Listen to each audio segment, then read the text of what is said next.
దేశం కోసం, ధర్మం కోసం, దేశ పరిరక్షణ కొరకు, ఆపరేషన్ సింధూర్ విజయవంతం కొరకు భారత సైన్యం చేపట్టినటువంటి మహత్తర కార్యక్రమం విజయవంతం కావాలని ఈరోజు మరి సుదర్శన హోమం, నారసింహ హోమంతో పాటు సుదర్శన కవచం యొక్క హోమాన్ని కూడా విజయవంతంగా నిర్వహించడం జరిగింది.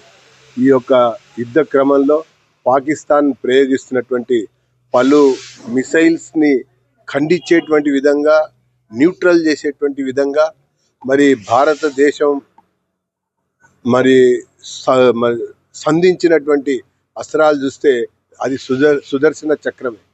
కాబట్టి మన వీర జవాన్ల యొక్క ఆత్మస్థైర్యాన్ని పెంపొందింపజేయడం కొరకు, అలాగే శత్రు నాశనం కొరకు, మరి ఉగ్రవాద నిర్మూలన కొరకు ఈరోజు ఈ యొక్క హోమం చేపట్టామని చెప్పని తెలియజేసుకుంటున్నాం.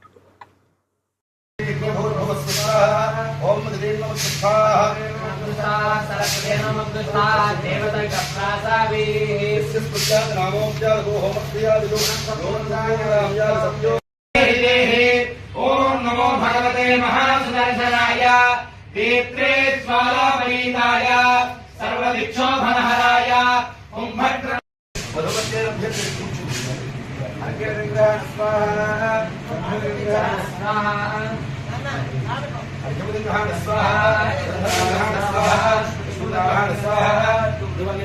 స్వాహ